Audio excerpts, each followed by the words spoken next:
Identifier, analyser, planifier, trader. Votre rendez-vous avec IG. Investissez avec les Turbo 24.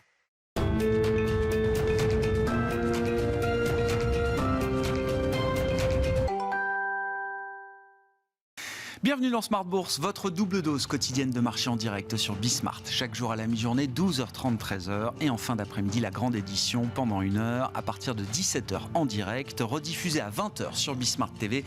Émission que vous retrouvez chaque jour en replay sur bismart.fr et en podcast sur l'ensemble de vos plateformes. Au sommaire de cette édition de la mi-journée, un sujet lourd, un sujet de fond, le sujet de la démographie à l'occasion de la publication par le bureau statistique chinois d'une première baisse de la population chinoise depuis les années Mao, depuis la fin des années 50 et le début des années 60.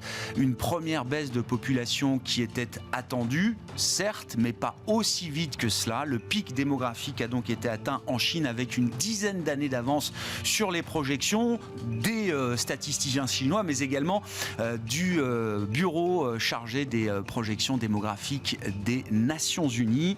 C'est donc un choc évidemment pour l'ensemble de la planète, d'autant que derrière cette question démographique chinoise ou le traditionnel exemple japonais, là aussi, c'est une véritable question mondiale. C'est l'autre transition, la transition démographique qui occupe bon nombre de nos économies développées aujourd'hui, et c'est un sujet majeur de long terme, bien sûr, à commencer pour les investisseurs. Nous en parlerons avec Bastien Dreux dans un instant, avec nous par téléphone, responsable de la macro-stratégie thématique de CPR Asset Management. Pour revenir à l'actualité du jour sur les marchés, la séquence de résultats, de publication de résultats va se poursuivre tout au long de la semaine et continuer de monter en puissance. Nous aurons les résultats avant l'ouverture des marchés américains de Goldman Sachs ou encore de Morgan Stanley pour compléter le panorama du secteur bancaire aux États-Unis. Et puis je vous rappelle, la première grande plateforme américaine qui publiera ses résultats, ce sera Netflix jeudi après la clôture des marchés américains. Et dans ce contexte de début d'année, l'ambiance des marchés est très positive, vous l'avez sans doute constaté. Eh bien, nous évoquerons les perspectives 2023 en matière d'investissement avec l'outlook des équipes de BNY Mellon et la directrice générale Anne-Laure Frischlander-Jacobson qui sera avec nous en plateau pendant cette demi-heure.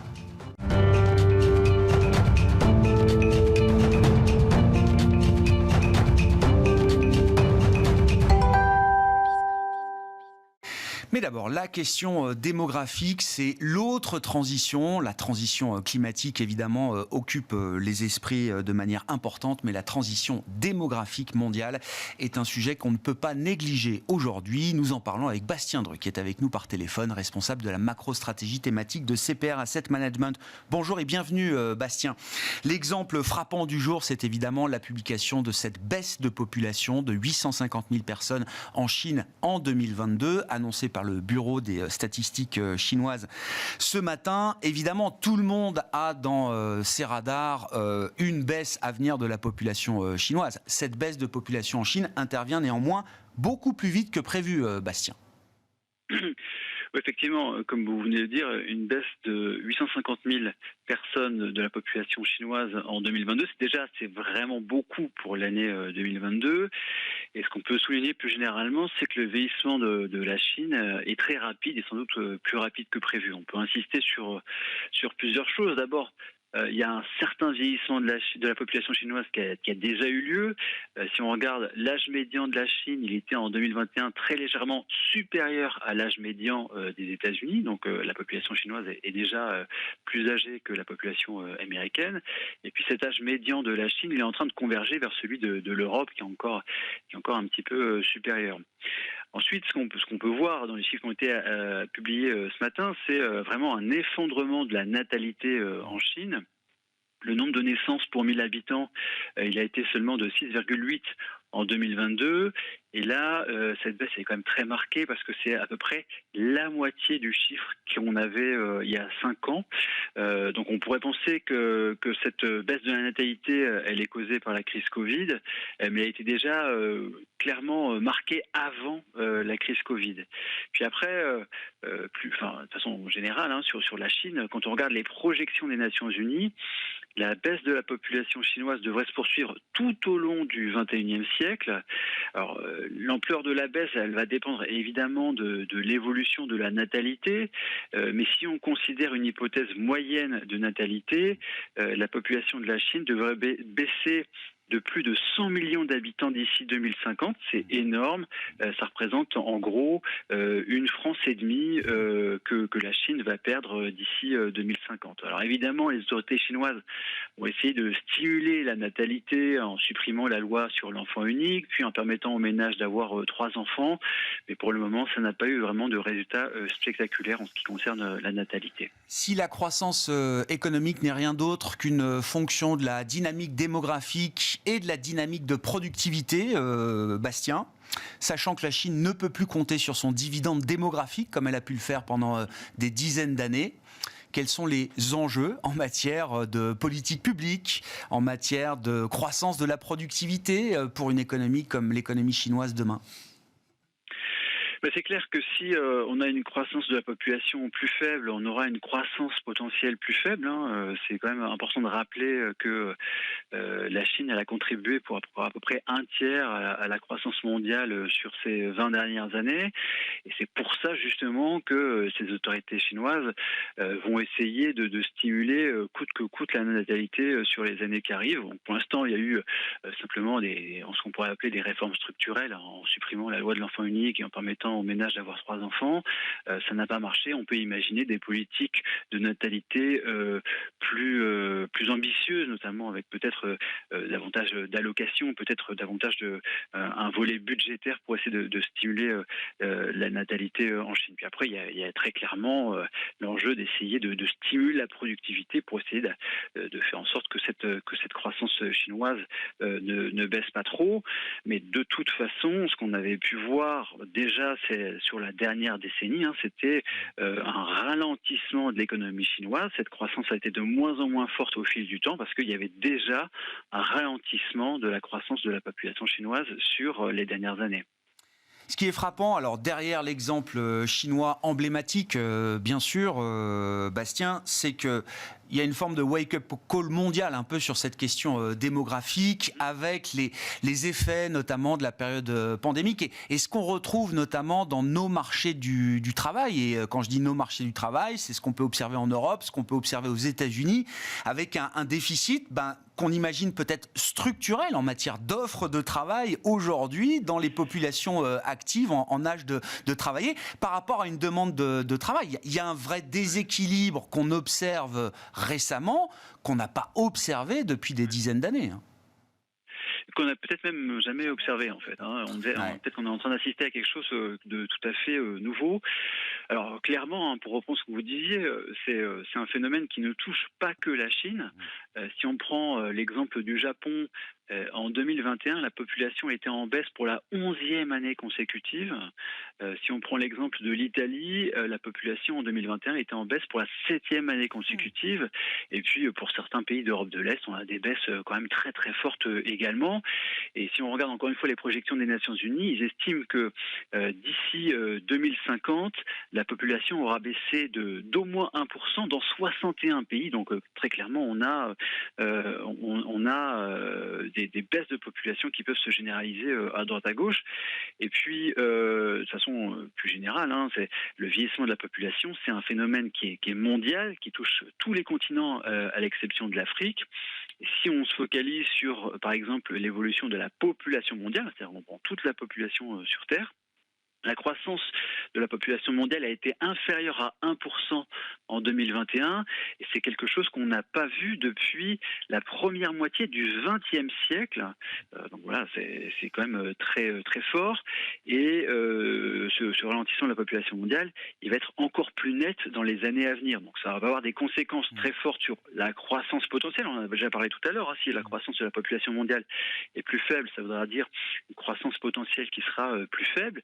Et puis vraisemblablement, c'est aussi plus d'inflation sur le long terme parce qu'il va y avoir de moins en moins de personnes disponibles pour travailler. On va observer des pénuries de main-d'œuvre dans la durée. On en a observé sur les 2-3 dernières années. On pensait que ce serait peut-être quelque chose de ponctuel, mais vraisemblablement ces pénuries de main-d'œuvre, elles vont s'installer vraiment dans la durée. Ça va modifier le rapport de force entre employeurs et employés en faveur des employés. On devrait avoir des salaires qui augmenteraient plus vite que sur la période de la grande modération salariale de ces dernières décennies. Puis si on fait un petit zoom sur l'Europe, clairement, ça va nous causer des vrais problèmes de pénurie de main-d'œuvre, hein, parce que si on regarde la zone euro, la population en âge de travailler, elle baisse tous les ans depuis 10 ans. Et cette baisse de la population en âge de travailler, elle est en train de s'intensifier, elle est de plus en plus forte, et elle va être de plus en plus forte sur les quelques années qui arrivent. Ça va vraiment exacerber les pénuries de main-d'œuvre. Si on prend l'exemple un peu phare de l'Allemagne, on a un demi-million de personnes qui vont quitter le marché du travail chaque année sur la période 2025-2035. Donc là, on va avoir des trous dans les effectifs des entreprises qui vont avoir du mal à produire autant que ce qu'elles souhaitent, parce que simplement il n'y aura pas suffisamment de main-d'œuvre disponible.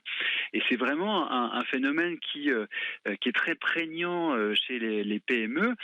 Il y a une enquête de la BCE qui est réalisée, je crois que c'est 2 fois par an auprès des PME, et quand on leur demande quel est votre problème le plus pressant, ce n'est pas actuellement les coûts de production. On pourrait penser que c'est vraiment les coûts de l'énergie, les coûts des matières premières. Les PME, elles indiquent que leur principal problème aujourd'hui, comme sur les années précédentes d'ailleurs, c'est la disponibilité d'une main-d'œuvre qualifiée, tout simplement parce que voilà, il y a des trous qui sont en train de se mettre en place dans les effectifs, et puis il y a des pénuries de main-d'œuvre qui commencent à se généraliser un peu partout en Europe. Cette situation, elle va forcément appeler des réponses un peu structurantes en matière de politique publique. Bastien, l'innovation, les gains de productivité sont évidemment une partie de la réponse. Le débat sur l'immigration est peut-être un débat qui a de l'avenir également, et pas forcément sous l'angle dont on a traité cette question d'immigration ces dernières années. Alors, la première chose, c'est que le vieillissement de la population et la généralisation des pénuries de main-d'œuvre, elle accélère en fait la robotisation et l'automatisation. Ouais. C'est quelque chose qui a été montré notamment par des travaux des économistes du FMI. Donc clairement, on a une accélération de la robotisation-automatisation du fait du vieillissement de la population et des pénuries de main-d'œuvre. Confère la Corée du Sud. La Corée du Sud, taux de fertilité le plus bas du monde, 0,8. C'est peut-être le pays le plus robotisé aujourd'hui dans le monde. Oui, avec la Chine, on a clairement aujourd'hui la Corée du Sud, pour laquelle on a un problème démographique très fort et qui connaît vraiment une robotisation extrêmement rapide. Puis après, si on arrive sur le sujet de l'immigration, effectivement, au niveau d'un pays, l'évolution de la population, elle dépend de 2 phénomènes. Le solde naturel, qui correspond à la différence entre les naissances et les décès, et le solde migratoire, qui correspond à la différence de personnes entrées sur le territoire, de personnes qui en sont sorties. Et pour les pays riches, à l'exception notable du Japon, la contribution du solde migratoire à la croissance de la population a été plus importante que le solde naturel sur les 20 dernières années. Et on voit bien que pour maintenir, pour empêcher finalement une baisse de la population totale, c'est clairement du côté des migrations que peut se trouver la solution. Donc c'est clairement quelque chose qui va être central dans les débats publics sur les années qui arrivent.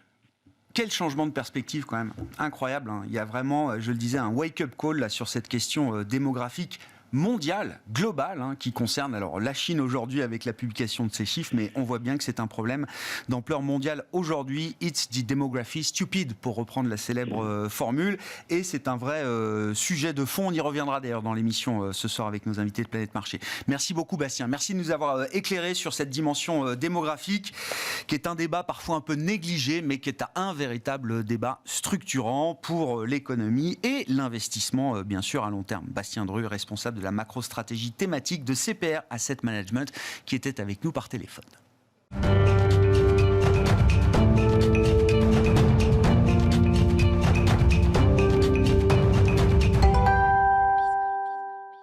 Bon, on peut réfléchir à 10, 20, 30 ans. On peut aussi réfléchir à l'année 2023 telle qu'elle se présente sur le plan de l'investissement notamment. C'est la saison des perspectives en matière de macroéconomie, en matière d'investissement également. Et le DG de BNY Mellon IM est à mes côtés en plateau, Anne-Laure Frischlander-Jacobson. Bonjour Anne-Laure. Bonjour. Merci beaucoup d'être là. Vous n'achetez pas, BNY Mellon IM n'achète pas totalement le blue sky scénario dans lequel les investisseurs baignent en ce début d'année. L'idée du soft landing parfait, de l'environnement Goldilocks, boucle d'or. C'est ce qui guide les marchés depuis quelques jours, quelques semaines maintenant. Vous dites méfiance. Le rallye nous semble trop tôt. Nous sommes trop tôt, c'est vraiment le message. Si on regarde aujourd'hui sur quoi il est pricé, c'est l'atterrissage en douceur et également une baisse de l'inflation. Or, selon nous, il me semble que chez BNY Mellon, nous n'avons pas toutes ces conditions qui sont réunies pour cet atterrissage en douceur. Je vais développer un petit peu pourquoi ces conditions ne sont pas encore réunies. Déjà, sur 2023, il y a 3 indicateurs qu'il faudra vraiment suivre. Le premier, c'est la dynamique de l'inflation. La deuxième, c'est comment les banques centrales vont réagir face à cette dynamique de l'inflation. Et ensuite, le troisième, c'est l'interrogation que l'on a eue sur la sortie de crise de la Chine et quid de sa vigueur. Alors, chez BNY Mellon, on a 2 scénarios principaux aujourd'hui, plus un scénario de risque sur lequel je ne vais pas m'attarder vraiment. Le premier scénario, qui est celui que l'on voit actuellement, qui est celui d'un atterrissage en douceur de l'économie, où l'inflation ralentit plutôt que prévu, ce qui permet aux banques centrales finalement de stabiliser leur hausse des taux et de limiter autour de 4,5 maximum en 2023 et de voir finalement cette normalisation de l'économie. Ce scénario, actuellement, nous anticipons que 30% de probabilité. Ouais. Donc c'est assez faible. Et pourquoi seulement 30% ? Déjà au niveau de l'inflation, si on regarde les récentes bonnes nouvelles, intègrent finalement le CPI, c'est-à-dire donc une inflation qui inclut notamment le prix du pétrole et des matières premières et de la nourriture, de l'alimentaire. Donc récemment, on a eu cette baisse aux États-Unis qui a annoncé à 6,9, mais si on décortique un petit peu, le corps inflation reste quand même très élevé. Et là, les marchés se sont focalisés sur l'inflation diminue, c'est une bonne nouvelle. L'autre condition, donc au niveau de l'inflation, tant que le marché du travail n'est pas finalement revenu à un point de normal et qu'on arrive à limiter cette pression sur les salaires, ce que l'on ne voit pas aujourd'hui, on ne peut pas dire qu'il y a vraiment un ralentissement de l'inflation. La deuxième chose, c'est cette consommation qui devrait partir finalement de toute l'épargne qui a été accumulée pendant ces dernières années, qui permettrait finalement de continuer à soutenir l'économie. Ça nous semble un petit peu limité, c'est-à-dire de rester justement uniquement dans cette épargne. Et on s'attend finalement à ce que cette inflation commence à finalement avoir un impact sur le pouvoir d'achat et va se traduire au niveau du consommateur. Il faudrait également qu'au niveau de la crise énergétique, on arrive à avoir une stabilisation de l'Ukraine, de la crise en Ukraine, ce qui n'est malheureusement pas le cas. Or, les prix de l'énergie ont été stabilisés récemment un petit peu par cet hiver doux, mais on n'est qu'en janvier. Donc, on n'a pas encore terminé le problème. Donc, il y a eu une résilience au niveau de l'Europe face à la crise énergétique, c'est un point positif, mais on n'est pas complètement sorti de l'impasse. Je comprends. La résilience qu'on observe jusqu'à présent de nos économies, c'est vrai aux États-Unis, c'est vrai en Europe, vous dites, on ne peut pas l'extrapoler fiablement sur l'ensemble de l'année 2023, et à un moment, le choc énergétique, le choc monétaire doit se traduire à un moment dans un ralentissement économique plus prononcé que ce qu'on anticipe désormais. Il y a peut-être eu un excès de pessimisme il y a quelques mois, mais là, il y a quand même un excès d'optimisme. Donc, et puis surtout, il y a une chose qui est importante, c'est quand on revient à la dynamique des banques centrales, c'est comment elles intègrent les chiffres de l'inflation. Complètement. Or, aujourd'hui, il n'y a aucun indicateur qui permet aujourd'hui d'affirmer que les banques centrales vont changer leur politique monétaire. Elles ont été très fermes sur le fait que le quoi qu'il en coûte aujourd'hui était pour combattre l'inflation. Et aujourd'hui, donc, on est quand même dans cette volonté de maintenir donc une politique de rigueur au niveau de la hausse des taux. Donc, pour nous, si vous voulez, si on regarde également par le passé, chaque hausse des taux significative, c'est dans les 18 mois traduit par une récession. Là, qu'en 2015, mais la hausse des taux, elle était quand même très, très limitée. Donc, on n'est pas encore, on n'a pas vu l'impact de ces hausses des taux sur l'économie. Et notre scénario central, qui est celui donc d'un passage par la récession avant de se renormaliser, non pas qu'on part de très très loin, dans le sens, on n'est pas dans un scénario de bear market ou de récession très marquée, mais on est sur un décalage, le timing, c'est-à-dire que pour nous, on n'a pas encore assimilé le choc de cette hausse des taux dans l'économie, que les banques centrales vont quand même vouloir passer l'économie américaine notamment par une récession, et qu'aujourd'hui, il y a quand même encore un certain nombre d'éléments qui sont négatifs, notamment sur l'économie européenne, qui ne permettent pas d'être positifs. J'entends. Et de ce point de vue-là, vous dites le marché a oublié un petit peu le passage par cette case récession, d'une certaine manière. Exactement. Et puis, on peut aussi s'interroger sur la sortie de crise de la Chine, bien sûr, qui récemment a ouvert, probablement plutôt avec plus de vigueur que prévu. C'est une bonne nouvelle, il y a quand même des bonnes nouvelles dans tout cela, mais qui est encore quand même fragilisée. Là, ils ont sorti leur estimation de PIB qui est bien, mais qui est bien. Il reste quand même le deuxième plus faible depuis. Oui. Ils sont loin des objectifs qui s'étaient fixés, c'est sûr. Donc, on est quand même avec une Chine qui est fragilisée par son secteur immobilier. Et également qui ne va pas pouvoir compter sur ses exportations, puisque aujourd'hui, on est quand même dans un changement de paradigme où on internalise également de plus en plus la production, ce qui ne va pas d'ailleurs arranger l'inflation, puisque ces coûts de production qui sont de plus en plus internalisés, alors qu'avec un marché du travail qui reste très, très tendu, augmente forcément cette production sans forcément améliorer la productivité. Donc là, on est un petit peu dans cette... et puis, il va falloir financer la transition énergétique. Donc, pour nous, cette inflation, elle risque d'être persistante.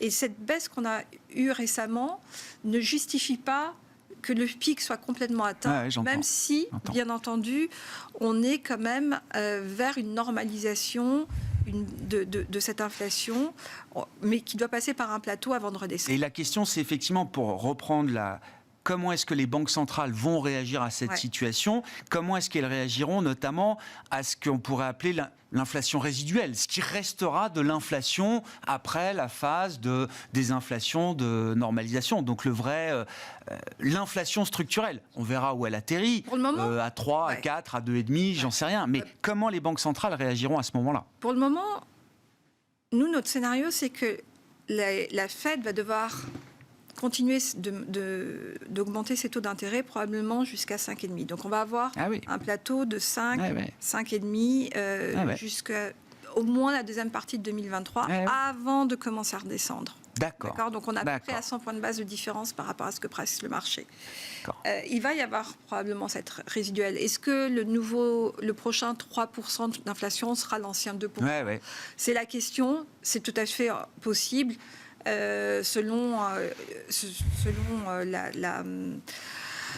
la réaction de l'économie face à cette inflation. Donc on peut supposer qu'il y aura quand même ce regard. Mais aujourd'hui, on n'est pas encore là. Il y a vraiment cette volonté de baisser cette inflation qui n'est pas encore complètement là. Comment est-ce que votre analyse chez BNY Mellon IM se traduit en matière de stratégie d'investissement, justement, au démarrage de cette année 2023 ?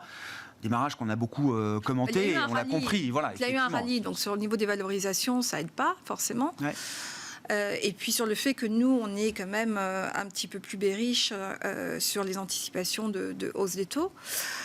Donc aujourd'hui, on reste encore un peu prudent sur les actifs à risque. On est quand même passé relativement neutre sur le crédit et toujours légèrement positif sur les obligations souveraines.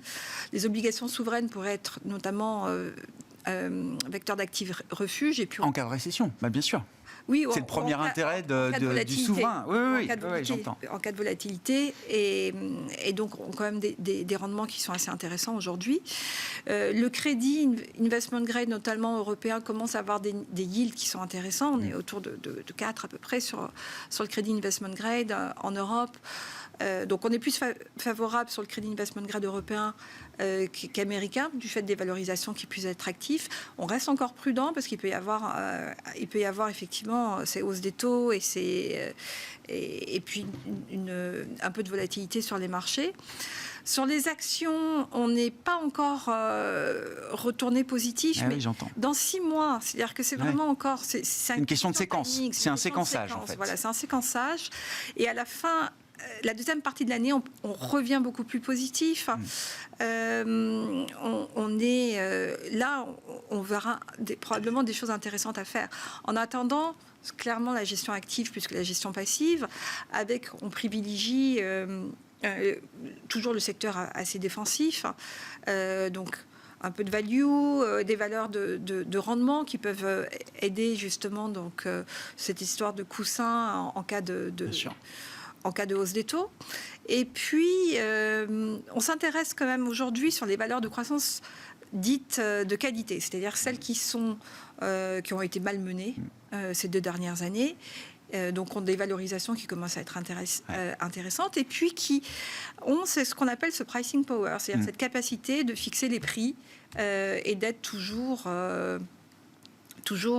acheté par les consommateurs. Donc, valeurs de croissance de qualité, la value, les valeurs de rendement pour le moment, avant de revenir peut-être plus agressivement sur de la croissance plus franche. Ouais, j'entends, effectivement. Non, mais le chemin de la désinflation sera sans doute semé d'embûches. Et vous dites, c'est pas un chemin aussi linéaire. Effectivement, il y aura des déceptions sur ce front-là. Et le risque économique perdure. Notre risque, il est quand même plus sur le downside aujourd'hui, en termes, en tout cas, de valorisation de marché et des anticipations économiques qui sont, on espère se tromper.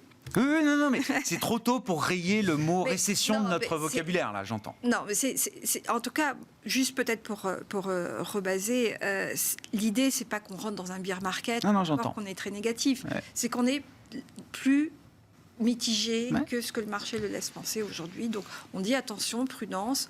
Il peut y avoir des retours aujourd'hui, donc on y va plus graduellement. Merci beaucoup Anne-Laure. Anne-Laure Frischlander-Jacobson, DG de BNY Mellon IM, qui était avec nous en plateau pour les perspectives d'investissement 2023. Voilà pour cette édition Smart Bourse de la mi-journée. On se retrouve à 17h en direct sur Bismart.